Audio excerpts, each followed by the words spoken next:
말씀을 나누겠습니다. 요한복음 6장 15절에서 21절까지의 말씀입니다. 자, 우리 함께 봉독하시죠. 그러므로 예수께서 저희가 와서 자기를 억지로 잡아 임금 삼으려는 줄을 아시고 다시 혼자 산으로 떠나가시니라. 저물매 제자들이 바다에 내려가서 배를 타고 바다를 건너 가버나움으로 가는데 이미 어두웠고 예수는 아직 저희에게 오시지 아니하셨더니 큰 바람이 불어 파도가 일어나더라. 제자들이 노를 저어 12여리쯤 가다가 예수께서 바다 위로 걸어 배에 가까이 오심을 보고 두려워하거늘 가라사대 내니 두려워 말라 하신대 이에 기뻐서 배로 영접하니 배는 곧 저희의 가려던 땅에 이르렀더라. 아멘. 우린 지난주에 두 가지 사건에 대해서 공부를 했습니다. 첫 번째로 광야에서 떡을 배불리 먹은 유대인들이 주님을 쫓아와서 자신들의 왕을 삼으려고 하자 주님께서 그들을 피해 산으로 올라가 기도를 하신 사건을 통해서 주님의 신성과 인성 그리고 기도의 중요성에 관해서 공부를 했고, 또 두 번째는 요한복음의 5번째 표적인 무리를 걸으시는 예수 그리스도에 관한 것이었어요. 우리는 무리를 걸으시는 예수 그리스도와 밤새도록 풍랑 속에서 사투를 했던 제자들, 또 주님께 무리를 걷게 해달라고 요구를 했던 베드로의 모습을 통해서 우리 하나님의 백성들이 진정으로 행복에 이룰 수 있는 길은 우리의 힘으로 열심히 노를 젓는다고 되는 것도 아니고, 또 베드로가 요구했던 것처럼 하나님의 도우심을 받아서 이 땅에서 우리의 힘과 노력을 보태어 도달할 수 있는 것도 아니다라는 것을 우리가 확인했습니다. 우리가 이 무적행같이 뻥 뚫린 이 마음을 충만하게 채워서 행복에 이룰 수 있는 길은, 다른 말로 우리가 가려던 땅에 도달할 수 있는 길은 요한복음의 표현대로 하자면 예수 그리스도를 영접하고 그분의 말씀에 순종하는 길밖에 없는 것입니다. 이 땅에서 우리가 행복할 수 있는 길은 그 길밖에 없는 것이죠.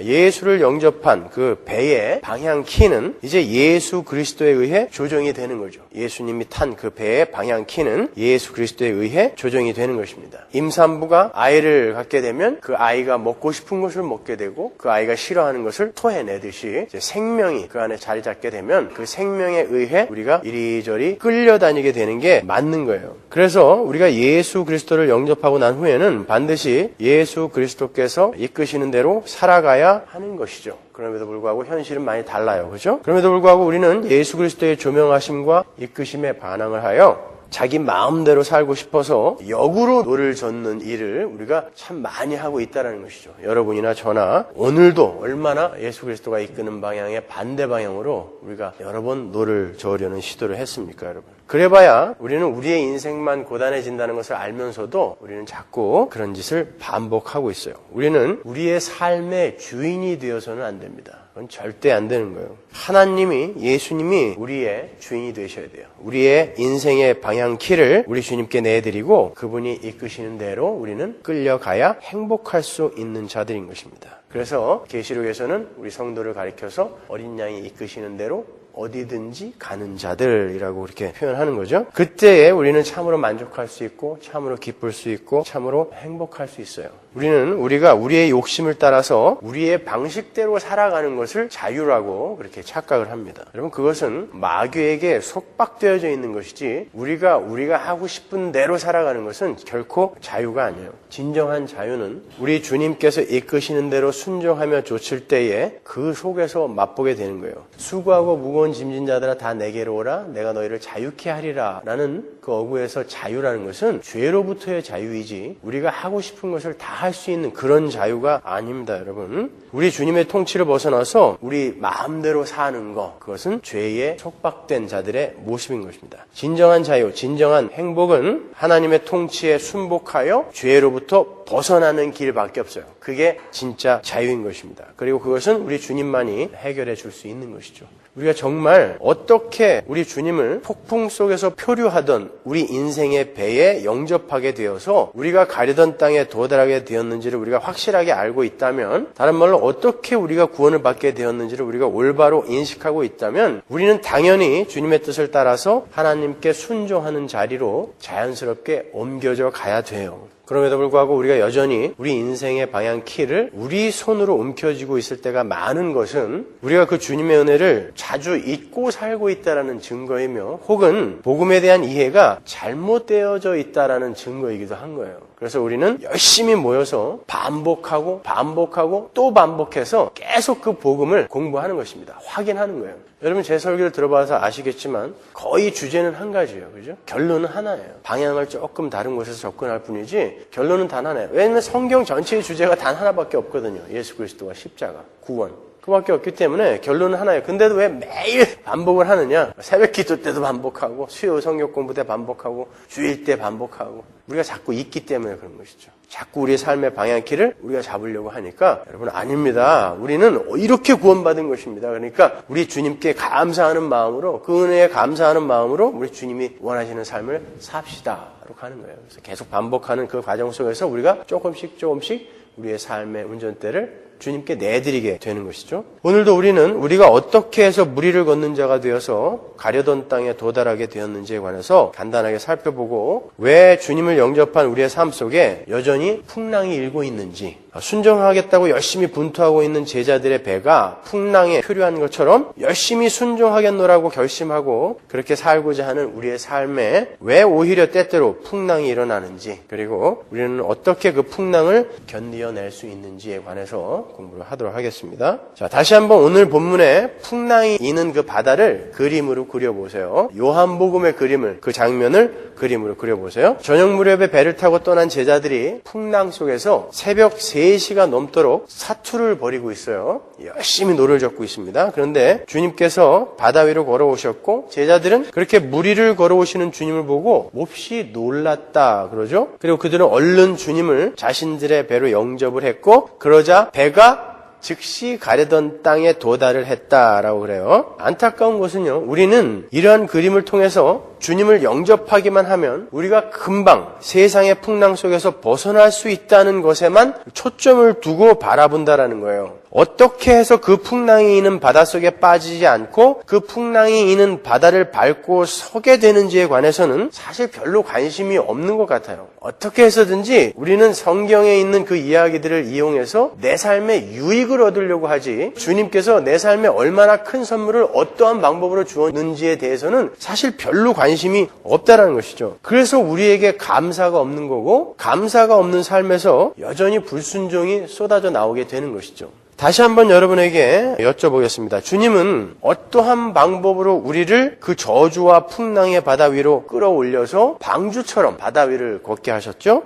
우리가 이미 공부한 것처럼 풍랑이 이는 바다는 우리의 죄로 말미암게 되는 하나님의 심판과 저주를 상징하는 거고 그 자체가 죄를 상징하는 것이기도 해요. 모든 죄인은 자신의 인생을 통해서 그 저주의 바닷속에서 헤매다가 영원히 그 저주의 바닷속으로 빠지게 되는 거죠. 그건 죄인들의 필연적인 삶인 거예요. 그런데 우리 성도라는 이 구원받은 죄인들은 도대체 어떻게 그 죄로 말미암은 저주의 바닷속에서 빠져나올 수 있게 되었냔 말이에요. 하나님은 공의의 하나님이라고 그랬습니다. 그래서 그 하나님은 무작정 죄를 용서하실 수 없다 그랬어요. 죄를 지은 자들이 그 저주의 바닷속에, 그 죄의 바닷속에 빠져서 영원히 죽어야 된다라면 그 일이 반드시 일어나야 되는 것입니다. 그냥 용서가 되지는 않아요. 우리가 그렇게 그 저주의 바닷속에 빠져 죽지 않고 이렇게 살아나게 된 이유는 당연히 너무 쉬운 대답이죠. 십자가죠. 예수 그리스도의 십자가. 우리가 빠져 죽어야 할 저주의 바닷속에 우리 주님께서 대신 빠져 죽으심으로 우리가 그 저주의 바다 위를 걷게 되는 거예요. 어떻게 예수님의 십자가에서의 죽으심이 예수님의 익사로 연결되는지 한번 잘 보자고요. 누가복음 12장 50절. 나는 받을 세례가 있으니 그 이루기까지 나의 답답함이 어떠하겠느냐. 주님께서 당신이 지신 십자가를 가리켜서 받을 세례라고 이렇게 표현을 하세요. 여기서 세례라고 번역된 단어 헬라어는 밥티조라고 그랬죠. 밥티조는 뭐라고 그랬어요? 물에 푹 담그다. 그래서 침례교에서는 침례를 줄 때 물에 푹 넣었다가 빼는 거죠. 그게 사실 성경적으로 맞아요. 그게 바로 세례의 뜻이에요. 주님께서는 당신께서 십자가를 지시는 사건을 가리켜서 받을 세례다 이렇게 표현을 하신단 말이에요. 그러니까 주님은 십자가를 지심으로 우리가 빠져 죽어야 할 저주의 물, 그 풍랑 속으로 본인이 푹 빠져버렸다라는 의미인 거예요. 그리고 그분이 그 풍랑 속에서 죽으신 거예요. 바로 그 저주의 물을 맞고 죽는 방주의 모습이죠. 방주가 뭐예요? 저주의 비를 방주가 대신 맞고 그 안에 하나님이 택하신 하나님의 백성들이 살아나는 게 방주란 말입니다. 그래서 방주가 죽는 거예요. 저주의 물에 빠져서 죽는 거예요. 방주가. 그렇게 우리 예수님께서 십자가의 세례를 받으심으로 익사하심으로 우리가 무리를 걸어 가려던 땅에 들어가게 된 거예요. 우리가 송구영신 예배 때 공부한 것처럼 바로 그 이야기가 요나서에 명확히 기록되어 있죠. 주님께서 십자가를 가리키고 있는 당신께서 행하신 모든 표적들을 가리켜서 무슨 표적이라고 그러죠? 요나의 표적이라고 그러죠. 우리 요한복음 앞에 부분에서 공부했잖아요. 누가복음 11장 29절 보세요. 무리가 모였을 때에 예수께서 말씀하실 때 이 세대는 악한 세대라 표적을 구하되 요나의 표적밖에는 보일 표적이 없나니. 그러니까 예수님이 행하신 모든 표적이 다 요나의 표적이라는 거예요. 나는 그것밖에 보이는 게 없다라는 것입니다. 요나가 니느웨 사람들에게 표적이 됨과 같이 인자도 이 세대에 그러하리라. 요나와 인자이신 예수님이 똑같은 표적으로 등장하고 있는 거예요. 마태복음 12장 38절로 가볼까요? 그때 서기관과 바리새인 중 몇 사람이 말하되 선생님이여 우리에게 표적 보여주시기를 원하나이다. 예수께서 대답하여 가라사대 악하고 음란한 세대가 표적을 구하나 선지자 요나의 표적밖에는 보일 표적이 없느니라. 그 표적이 어떤 내용인지가 이제 40절에 나오는 거죠. 요나가 밤낮 사흘을 큰 물고기 뱃속에 있었던 것 같이 인자도 밤낮 사흘을 땅 속에 있으리라. 그러니까 예수님이 십자가를 지시는 사건과 요나가 사흘 동안 물고기 뱃속에 있었던 그 사건은 같은 내용을 담고 있는 다른 그림이라는 뜻이죠. 예수님은 자신도 요나가 스올이라고 표현을 한, 요나가 물고기 뱃속을 스올이라고 그랬죠. 스올, 음부, 지옥이라는 뜻이에요. 그 스올이라고 표현을 한 물고기 뱃속에서 3일 밤낮을 머무르며 지옥을 경험한 것처럼, 그래서 스올이라고 한 거예요. 요나가 거기를. 당신께서도 사흘 밤낮을 땅 속에서 지옥을 경험하게 될 것임을 말씀하시는 거예요. 그래서 사도신경에서 He descended into hell 이라는 어구가 들어가 있다 그랬죠. 그분은 지옥에 내려가셨다. 지옥에 진짜 갔다는 게 아니라 지옥을 경험하셨다는 뜻이라고 그랬습니다. 그렇다면 요나가 풍랑 속에서 겪은 일을 자세하게 살펴보면 예수님의 십자가 사건과 예수님의 지옥 경험 사건과 부활 사건을 잘 이해할 수가 있겠죠. 왜? 같은 표적이니까. 그렇죠? 익히 아는 것처럼 요나서 1장 11절 이후에는 요나가 니느웨로 가라는 하나님의 명령을 어기고 다시스로 가려고 얻어 타고 가던 배가 폭풍을 만나서 그 배에 타고 있던 이방 선원들이 모두 죽을 판이었어요. 그때 요나는 자신을 바닷속으로 던지라고 그러죠. 선원들이 요나를 바닷속으로 던지자 바다가 이내 잔잔해졌어요. 예수를 상징하는 요나가 물속에 빠져 물고기 뱃속 스올로 들어감으로 말미암아 죽어야 할, 풍랑 속에서 죽어야 할 이방 선원들이 살아나는 것입니다. 그 이야기가 바로 십자가의 이야기인 거예요. 그러니까 예수님은 십자가를 지심으로 우리가 빠져 죽어야 할 풍랑 속에 빠져 죽은 거예요. 그래서 제가 예수 그리스도의 익사로 말미암아 우리가 무리를 걷게 되었다라고 이렇게 표현을 하는 것입니다. 요나가 물에 빠져서 물고기 뱃속인 스올로 들어감으로 해서 죽어야 할 이방 선원들이 폭풍 속에서 살아난 것처럼 주님이 우리를 대신해서 그 저주의 폭풍 속에, 풍랑 속에 빠져 죽으심으로 우리는 물 위에 둥둥 떠서, 다른 말로 물 위를 걸어서 우리가 가고자 하는 새하늘과 새 땅으로 갈 수 있게 된 거예요. 그러니까 우리가 우리 인생의 배로 주님을 영접하게 된 것은 다름 아닌 예수 그리스도의 익사로 말미암은 것이었던 거예요. 저희가 어렸을 때만 해도 하수도 시설이나 상수도 시설이 제대로 되어 있지 않아서 조금만 비가 많이 오면은 금방 마을이 이렇게 물에 잠기고 그랬어요. 그렇게 되면은 배도 아니고 큰 다라 같은 걸 타고 버스가 쓰는 데까지 이렇게 가고 그랬거든요. 저희 동네도 그랬었어요. 근데 그때 보면 돼지나 닭 같은 것들이 막 떠나가는데 애들이 간혹 그 물에 휩쓸려서 떠내려가는 경우가 왕왕 있었어요. 그때 정말 그 한 번 해병은 영원한 해병이다 그래서 동네 해병대들 몇 명씩 있잖아요. 그 사람들은 꼭 그때 해병대 옷을 입고 나오더라고요. 네, 나와가지고 그 애들을 가서 헤엄쳐 가서 건져줘요. 그러면 요 아이와 요 아이의 부모는 그 해병대를 정말 하나님 모시듯이 모셔요. 너무 감사하니까 죽어야 할 내 아들을 요 분이 살려주신 거예요. 평소에는 이 사람이 맨날 주막집에서 개판치고 그런 것만 보다가 저것도 인간인가 그러다가 자기 아이를 그렇게 살려주고 나면요. 그 사람이 마치 하나님처럼 보인다 그러더라고요. 그러니까 이분이 원하는 걸 다 해주고 싶어 하고 이분이 혹시 어떤 것을 좋아하나를 자꾸 이렇게 헤아리려 하고 그게 인지상정이지 않습니까? 근데 우리는 예수님이 우리를 그렇게 살려주셨다고 하는데 그것도 그분이 그냥 헤엄쳐서 우리를 건져준 게 아니라 자기가 익사를 하고 우리를 건져주셨단 말입니다. 지금 설명드린 대로. 그럼에도 불구하고 우리는 그것을 이렇게 실감 있게 받아들이지 않는 것 같아요. 그러니까 그분에게 별로 감사하지 않은 거예요. 그렇죠? 그러니까 그 감사가 없으니까 그분이 무엇을 원하시는지, 나의 어떤 삶을 그분이 기뻐하시는지를 별로 헤아리지 않는 것입니다. 그게 문제인 거예요. 그래서 우리는 교회로 이렇게 모여 매번 반복해서 그 구원의 복음을 반복해서 공부하는 거예요. 그리고 목회자는 또 교사들은 반복해서 그것을 설명해 드리는 것이고요. 우리는 이렇게 해서 구원받은 것입니다. 그러니 우리 아버지가 원하는 대로 우리 한번 살아봅시다 하고 가는 것이죠. 이 자리에 계신 분들 중에 조금 의아해 하실 분이 계실지도 모르겠어요. 자, 예수를 믿으면 풍랑이 잔잔해진다고 하고 홍수도 피할 수 있다고 하는데 왜 내 삶에 이런 풍랑이 일어나는가? 내 삶에 일어나는 이 풍랑은 도대체 뭔가? 우리가 공부하고 있는 이 요한복음 표현대로 하면 왜 예수님의 말씀에 순종하고 배를 띄운 제자들이 왜 풍랑을 만나게 되는가? 그리고 왜 예수님은 저 뒤에서 그냥 보고만 계시는가?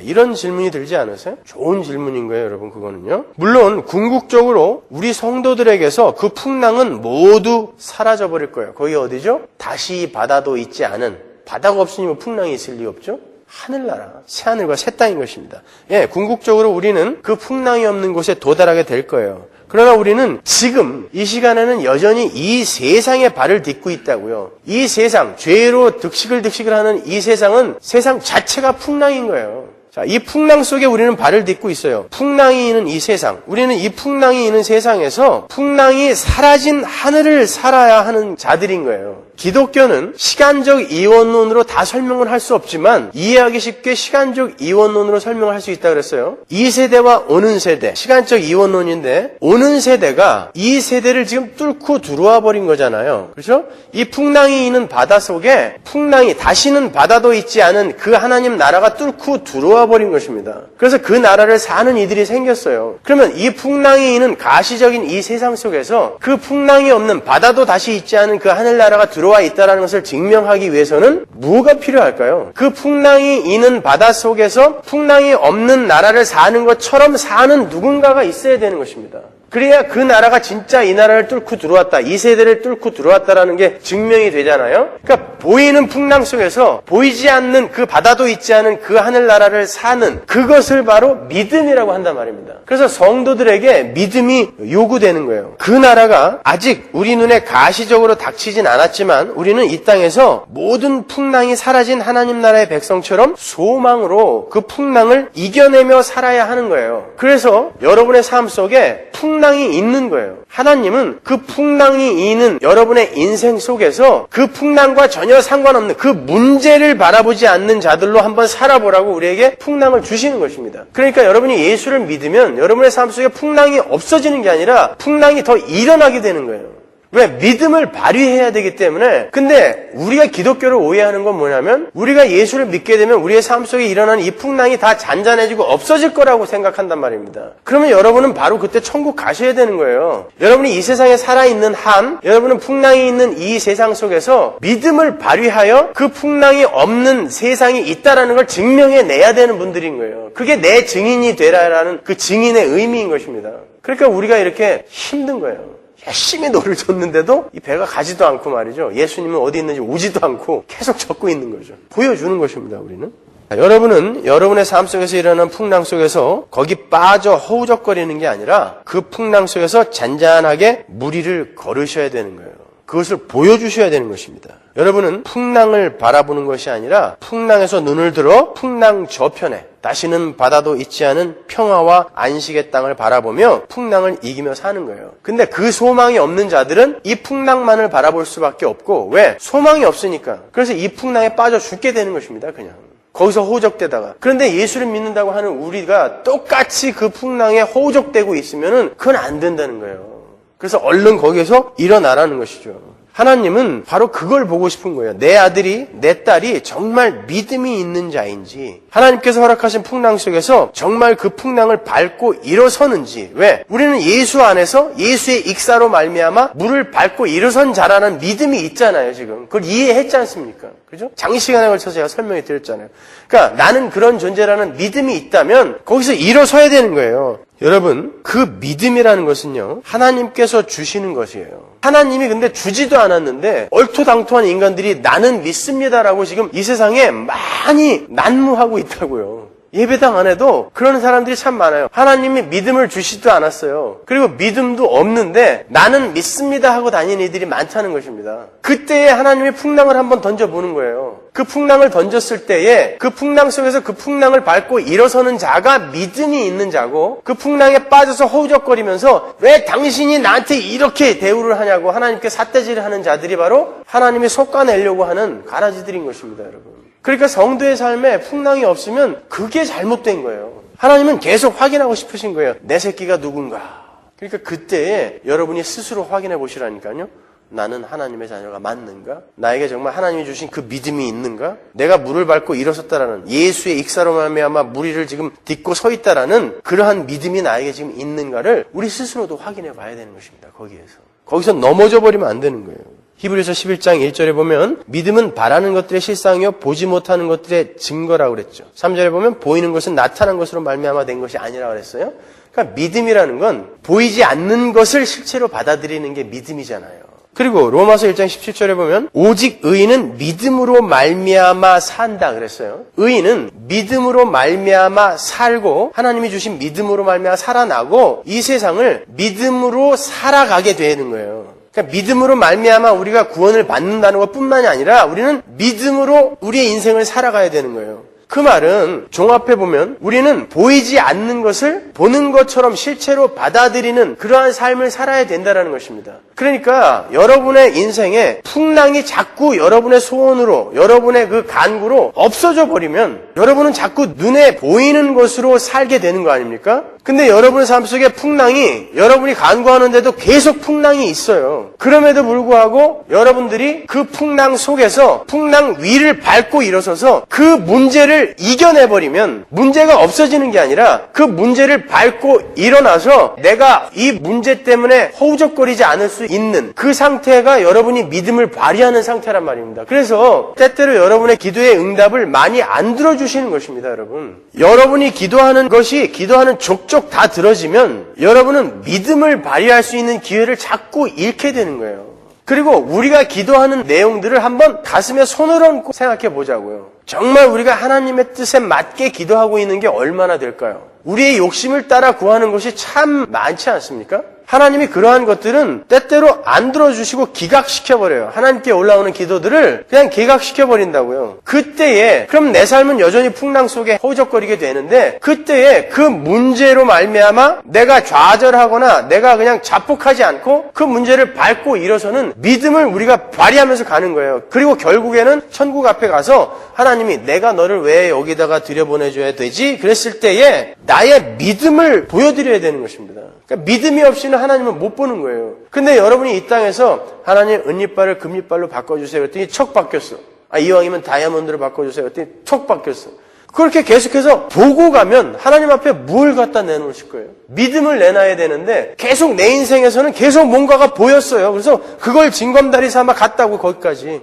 그랬을 때 하나님 앞에 뭘 내놓으시겠습니까, 여러분? 그래서 우리의 삶 속에 그렇게 풍랑이 있는 거예요. 그 속에서 믿음 보이라고. 지금 눈에 보이는 환경은 몰아치는 폭풍 같은 것이지만 하나님께서 내니 두려워 말라라고 말씀하셨고, 그 약속의 땅에 반드시 나를 데리고 가신다고 약속하셨기 때문에 에이 그까짓 거 뭐 하면서 일어서는 거예요. 그걸 믿음이라고 하는 것입니다. 그렇게 우리에게서 새하늘과 새 땅에 들어갈 수 있는 믿음이 있는가를 확인하시기 위해 하나님은 우리의 삶 속에 이러한 풍랑들을 허락하시는 거예요. 그렇게 한 발 한 발 믿음을 발휘하여 가다 보면 언젠가 이 가시적인 모든 풍랑이 사라지고 우리는 영원한 행복과 안식과 기쁨만 있는 그 새하늘과 새 땅으로 들어가게 되는 것입니다.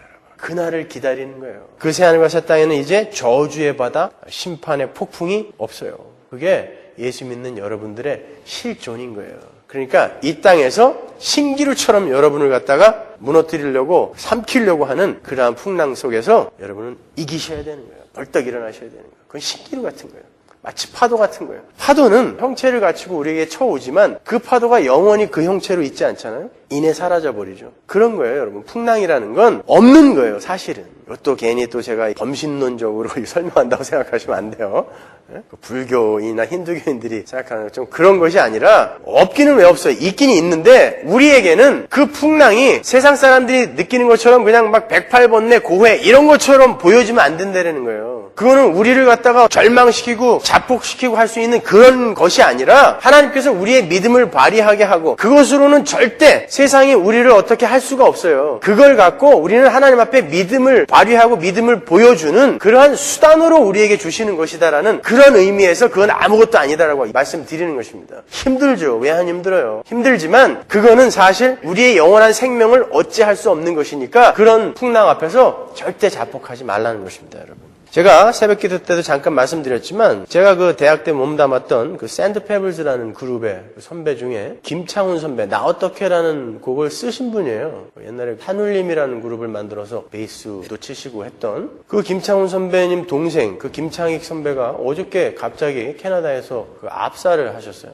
리프트가 굴러 내려오면서 거기에 깔려서 돌아가셨어요. 그래서 이제 선배님들이 많이 가셨어요. 또 LA에 계셨던 선배님들 많이 가시고 하셨는데 거기서 그 김창훈 선배님이 예수를 아주 잘 믿는 분이거든요. 그 김창훈 선배님이 동생의 시신 앞에서 오열을 하시다가 거기 모여있는 분들한테 이 모든 것은 하나님이 우리에게 가장 좋은 것을 주시기 위해 하나님이 허락하신 것입니다 라고 울면서 그렇게 말씀하셨다는 소식을 제가 들었어요. 그분의 삶에 분명 지금 풍랑이 일었어요. 그렇죠? 그것도 엄청난 풍랑이에요. 가장 사랑하는 동생이 갑자기 황망하게 하나님 곁으로 가버렸잖아요. 거기에서 풍랑을 밟고 일어선 것입니다. 아니야. 그래도 나는 하나님의 선하심을 믿어. 뿐만 아니라 어제는 또 이런 이야기도 들었어요. 존경하는 목사님의 두 따님이 사고로 세상을 갑자기 떠났어요. 정말 생떼 같은 딸이 둘이 한꺼번에. 근데 이분은 정말 복음을 올바로 전하시는 존경받는 그러한 개혁주의 목사님이세요. 근데 하나님이 그분의 삶 속에 풍랑을 일으게 하셨어요. 그때 이분이 딸들의 장례식에서 그러셨다 그래요. 지금까지 내가 내 입으로 우리 교인들에게 어떠한 상황 속에서도 그 하나님만을 붙들고 하나님만으로 행복하셔야 됩니다라고 입으로 한 설교가 지금 내 삶의 시험으로 경험으로 주어지고 있다. 그럼에도 불구하고 나는 하나님께 감사한다라고 말씀하셨다는 것입니다, 여러분. 남의 얘기라고 그렇게 쉽게 들으시면 안 돼요. 정말 여러분의 자식이 갑자기 여러분 곁을 한꺼번에 떠났는데 우리가 그 풍랑을 밟고 일어서서 하나님, 그럼에도 불구하고 저는 하나님의 신실하심을 믿어요. 하나님이 우리 성도들에게 가장 좋은 것 주시기 위해 하나님의 작정 속에 이것이 들어있다는 것을 나는 믿어요. 눈물을 삼키며 그럴 수 있겠냐고요. 찬송가 470장을 쓴 스페포드 씨처럼 네 딸을 한꺼번에 사고로 잃고 시카고 대화재로 모든 재산을 전부 다 잃어버렸는데 그때에 It is well. 모든 게 다 잘 된 거야. 내 영혼 평안해. 내 영혼 평안해. 이런 고백을 우리가 할 수 있냔 말이죠. 그게 풍랑을 밟고 일어서는 것입니다. 그 자리까지 우리가 자라나기 위해 믿음의 성숙을 위해 하나님이 우리의 삶 속에 작은 풍랑부터 계속 그 풍랑을 일으키시는 거예요. 거기서 우리의 믿음이 자라나는 것입니다. 하나님에 대한 믿음이 자라는 거예요. 그분을 확고히 이제는 흔들리지 않게 꽉 믿었을 때 우리는 천국에 들어가는 것입니다. 왜? 그분이 다스리는 나라에 가서 그분의 통치 아래서 살아야 되기 때문에 그분을 확고히 믿어야 돼요. 그분을 꼭 붙들어야 돼요. 그게 없으면은 그분이 통치하는 나라에 가서 불안해서 어떻게 삽니까? 그거 배우고 가는 게 신앙생활이지 이 땅에서 여러분의 풍랑이 자꾸 하나님의 도우심으로 없어지는 게 그게 기독교가 아니라니까요. 그건 하나의 도구라니까요. 지난번에도 말씀드렸지만 하나님이 여러분이 구하는 모든 것을 다 주시겠다고 하는 건 여러분의 인생 속에서 여러분이 하나님의 백성으로 만들어져 가는데 생존에 필요한 익스펜스를 주시겠다는 것이지 여러분이 여러분의 욕심을 따라 여러분의 꿈을 따라 구하는 모든 것을 다 들어주겠다는 말이 아닌 것입니다. 그럼 우리는 망한다니까요. 우리가 원하는 걸 하나님이 다 줘버리면 우리는 망한다니까요. 우리 아이들이 사달라는 거 제가 다 사주면 그 아이들은 망하는 거예요. 마찬가지로 하나님이 우리가 원하는 걸 우리가 다 주실 수가 없는 것입니다. 우리가 생존할 수 있는 만큼 하나님의 백성으로 지어져 가는데 우리가 이만큼의 기간만큼에 살아있어야 되는데 그 기간 동안에 필요한 익스펜스를 우리에게 주시겠다는 거예요. 그렇게 우리가 하나님의 백성으로 성숙되어져 갈 때에 그때 우리 삶에 오는 풍랑들이 질병이 될 수도 있고 가난이 될 수도 있고 사업이 쫄딱 망하는 게 될 수도 있고 이혼이 될 수도 있고 자식들이 사고 치는 것일 수도 있고 여러 가지 풍랑이 있을 수 있어요. 그것들을 우리가 우리의 삶에 선용을 해야 된단 말입니다. 그리고 하나님의 뜻이 이루어지는데 그런 것들을 선용을 해야 되는 것이지 거기에 딱 맞고 그냥 자폭해버리면 안 되는 거예요. 그리고 무조건 이걸 없애주시옵소서가 아니라 거기서 믿음을 한번 보여보라는 것이죠. 우리 아버지가 익사하시면서 나를 구하셨다면 그 은혜의 하나님께 내가 정말 그 하나님이 기뻐하시는 일 한번 해드려보겠다라는 이런 각오가 우리에게는 없냔 말이에요, 여러분. 고린도후서 1장 5절 보세요. 그리스도의 고난이 우리에게 넘친 것 같이 우리의 위로도 그리스도로 말미암아 넘치는도다. 우리가 환난 받는 것도 너희의 위로와 구원을 위하며. 보세요. 사도들이 환난 속에서 정말 살 소망이 끊어질 만큼 환난을 받았어요. 고난을 받았습니다. 근데 그 환난의 이유가 징계의 차원도 있지만 이렇게 다른 이들의 위로와 다른 이들의 구원을 위한 어떤 큰 그릇들에게 내려지는 고난들이 있다는 것입니다. 그걸 감당할 만한 그릇을 갖고 있는 하나님의 백성들에게 그러한 고난들이, 환난들이 주어진다는, 풍랑들이 주어진다는 것입니다. 그것을 보고 어떤 이들은 위로를 받고 야, 저 사람보다는 내가 낫구나라고 위로를 받고, 어떤 이들은 그 모습을 통해 어떻게 저 상황 속에서도 저 사람이 하나님을 꼭 붙들까? 저 사람이 붙들고 있는 그 하나님이 도대체 누구야? 라고 구원을 받을 수도 있게 된다는 것입니다. 거기에 내가 쓰임을 받게 된다면 감사하다는 거예요. 그러니까 사도들이 두들겨 맞고 감옥에서 나오면서 찬양을 부르면서 나왔다 그러죠. 그 괜히 적어놓은 게 아닙니다. 뭐라고 그러면서 내가 우리 예수를 위해 이렇게 환난을 받을 수 있는 자격이 있는 자로 하나님이 취급해 주시니 우리는 기쁘다. 그리고 찬양하면서 나왔다는 것입니다. 내가 이러한 자격이 있는 그릇으로 하나님이 나를 여겨주시다니 기쁘다로 갔다니까요. 우리가 그 자리로 가야 되는 거예요. 우리의 풍랑, 작은 풍랑들을 밟고 일어서면서. 그러니까 너무 힘들어하지 마세요, 여러분. 너무 고통스러워하지 마세요. 그런 고통들은 성도가 되면 누구나 다 겪어야 되는 거예요. 감당할 만한 시험이 뭐라고 했어요? 누구나 다 겪는 시험이라고 그랬죠? 누구나 다 힘들어요, 여러분. 아무개 집사는 정말 너무너무 행복한 것 같죠? 안 그래요. 그 사람에게도 그만큼의 아픔이 있어요. 혹시 잠깐 방학일 수도 있어요. 그럼 곧 계약한다니까요, 그 사람도. 그러니까 나만 너무 힘들다고 생각하지 마세요. 다 힘들어요. 다 힘들어요. 예수 믿는 것은 그렇게 호락호락한 게 아닙니다. 7절 보시면 너희를 위한 우리의 소망의 견고함은 너희가 고난에 참여하는 자가 된 것 같이 위로해도 그러할 줄 알미라. 형제들아 우리가 아시아에서 당한 환난을 너희가 알지 못하기를 원치 아니하노니 힘에 지나도록 심한 고생을 받아 살 소망까지 끊어지고 죽고 싶었다는 거야. 얼마나 힘든지. 우리 마음에 사형 선고를 받은 줄 알았으니 이는 우리로 자기를 의뢰하지 말고 오직 죽은 자를 다시 살리시는 하나님만 의뢰하게 하심이니라. 하나님만 의뢰하게 하려고 우리에게 부어지는 풍랑도 있다라는 것입니다. 그러니까 어찌됐든 우리에게 유의가 아닌 게 없는 거예요. 우리가 성도라는 것만 확인이 되면. 어찌됐든 그 모든 것들이 합력하여 우리의 거룩을 이뤄낼 거니까.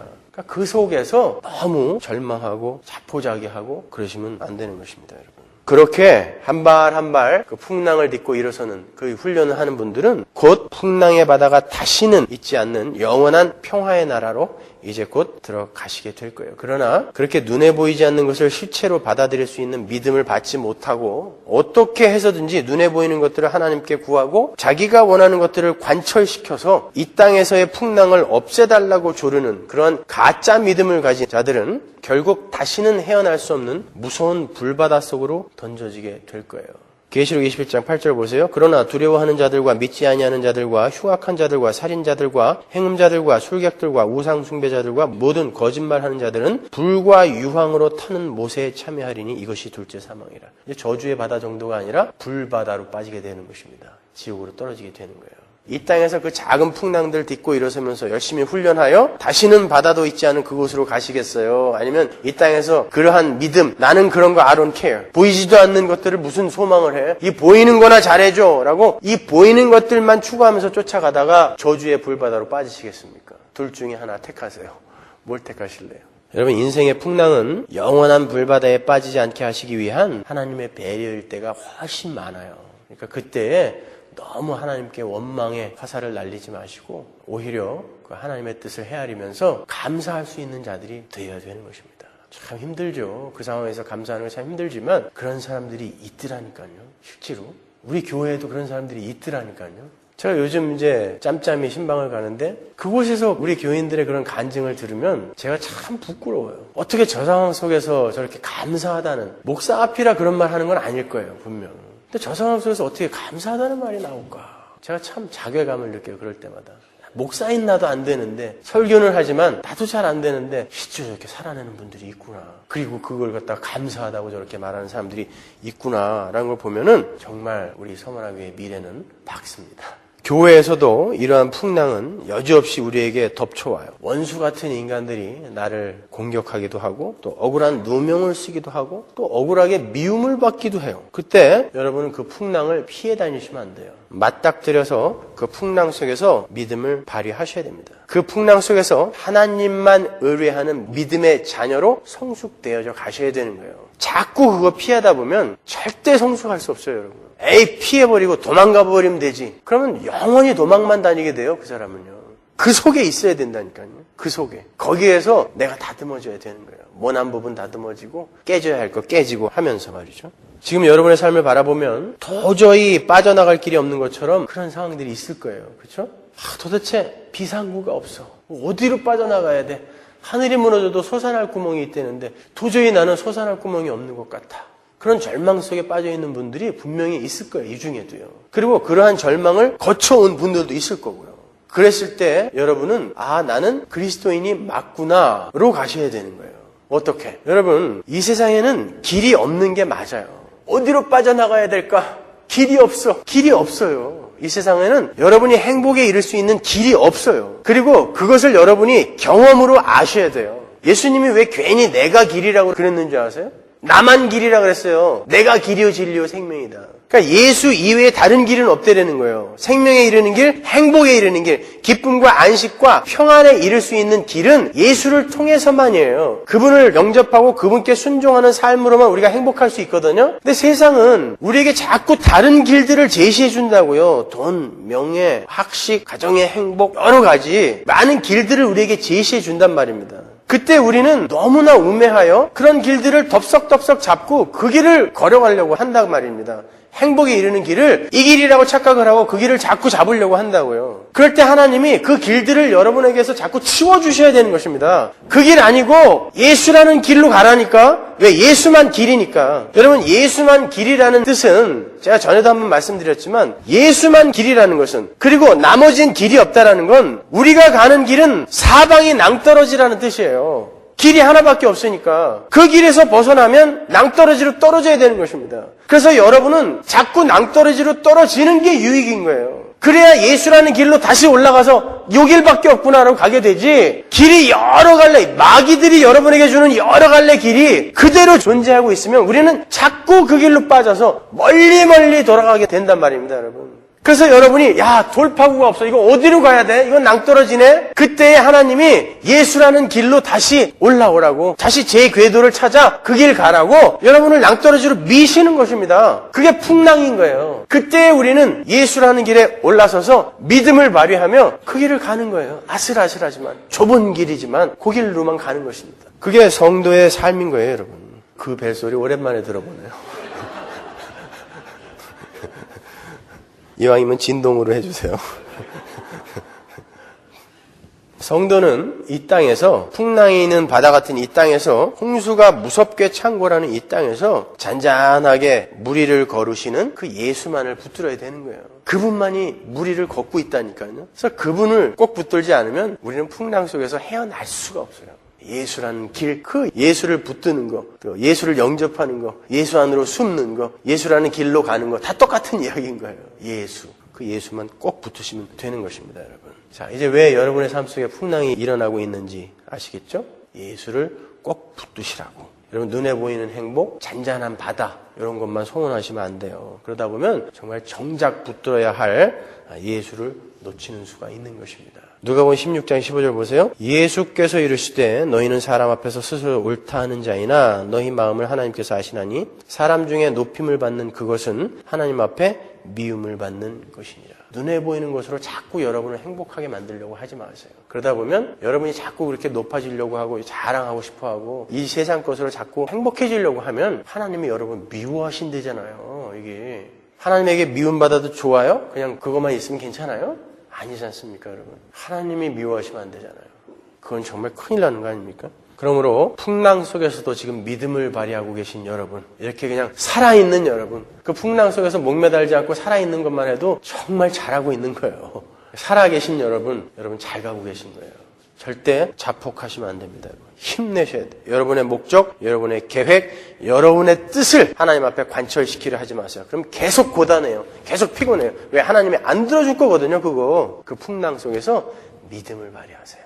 시간 오래 끌지 마시고 우리 인생의 배에 이 방향키를 잡으신 우리 주 예수 그리스도가 이끄시는 대로 순종하며 쫓아가십시오. 우리의 뜻이 관철되는 삶이 아닌 하나님의 뜻이 우리의 삶 속에서 이루어지기를 기도하면서 그렇게 가야 되는 게 성도인 것입니다. 어떻게 해서든지 보좌를 흔들어가지고 하나님 현기증 나게 만들어서 정신없을 때 그냥 확 기도해가지고 어떻게 해서든지 소원을 이루어내리라. 그 하나님의 보좌가 흔들리면 그분이 하나님입니까? 말도 안 되는 소리예요. 그건요. 하나님의 보좌는 안 흔들려요. 하나님이 계획하시고 작정하신 건 그대로 이루어 가십니다.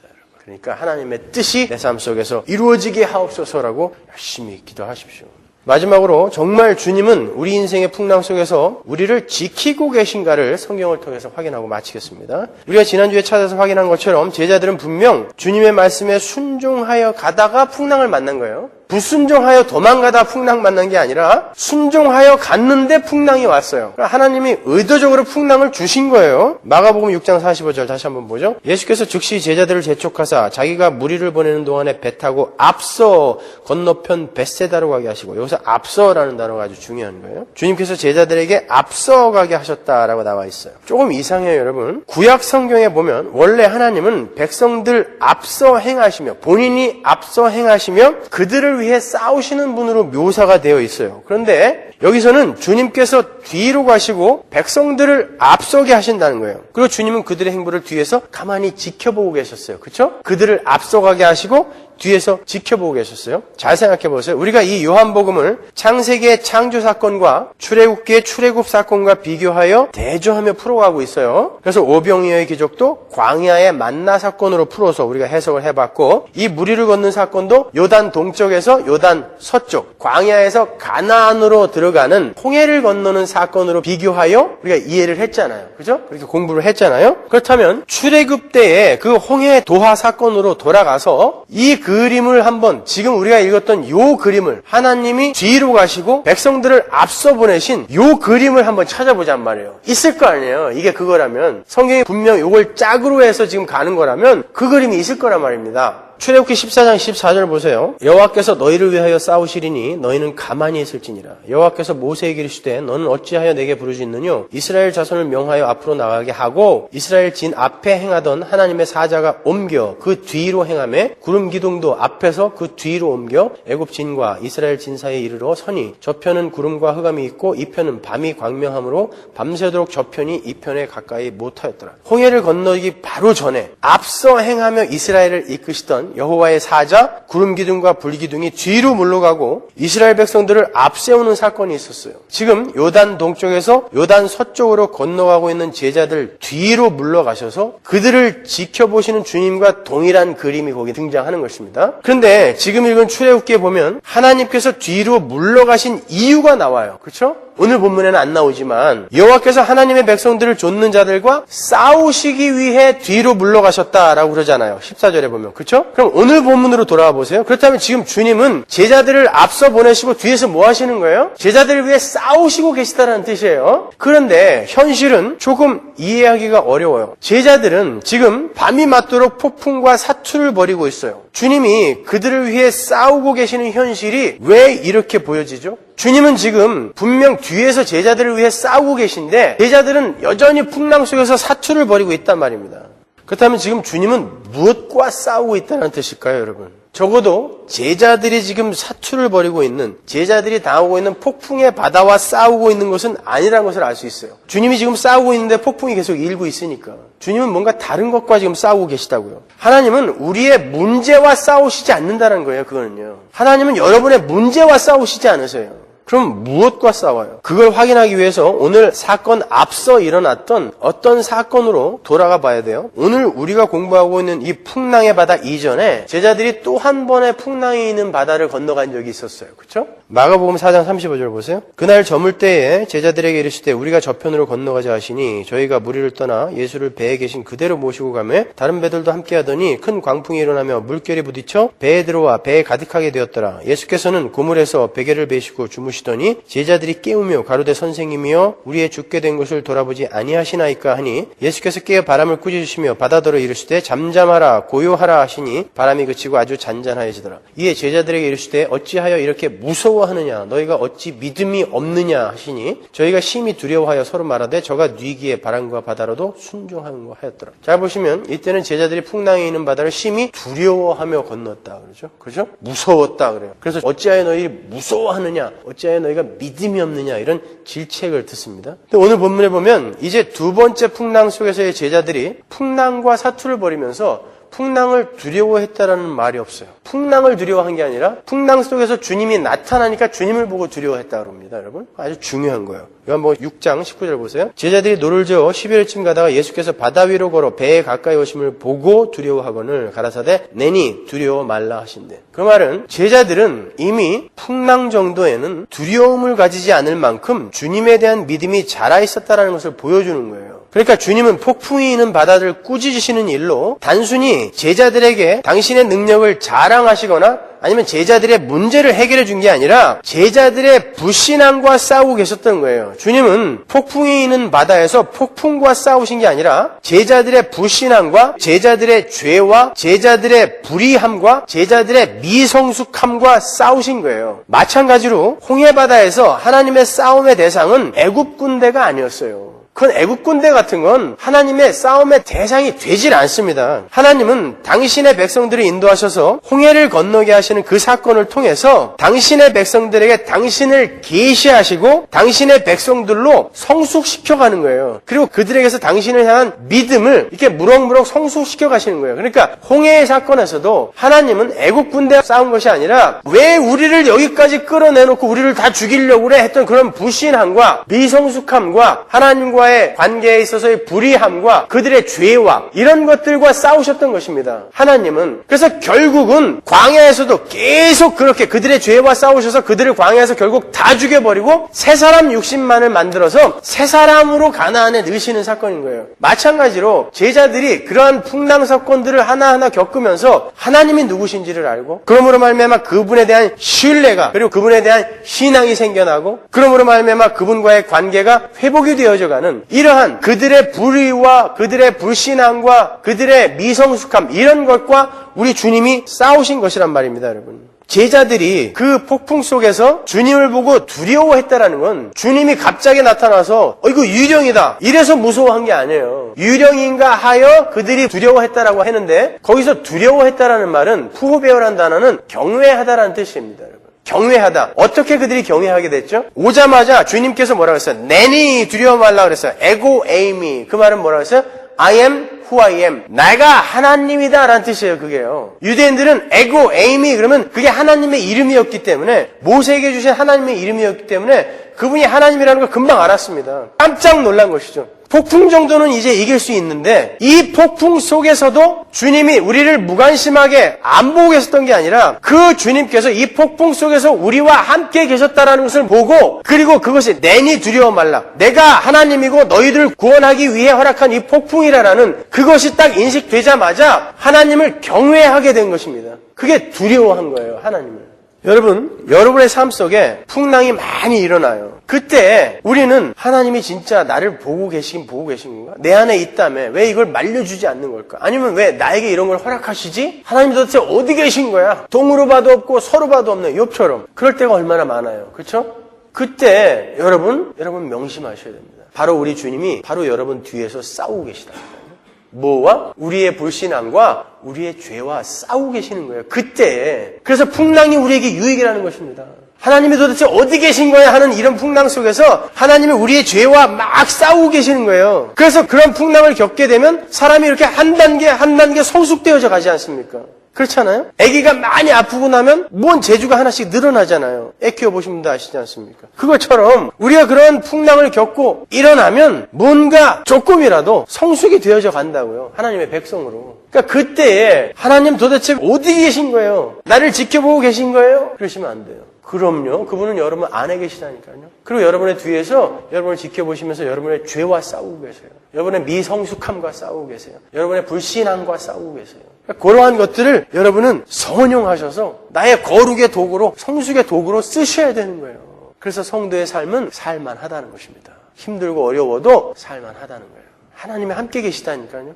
아무리 여러분이 외롭고 힘들게 혼자 분투하고 계시다고 그렇게 생각해도 주님이 여러분하고 같이 계세요. 그 자리에 같이 계세요. 그러니까 너무 외로워하지 마십시오. 주님이 계신 곳에 우리 지체들인 우리의 마음도 함께 가 있는 것입니다. 뭐 전혀 공감을 안 하시네, 이것은. 그러니까 오늘날 교회가 이 정도가 돼버렸어요. 그래야 되는 거예요.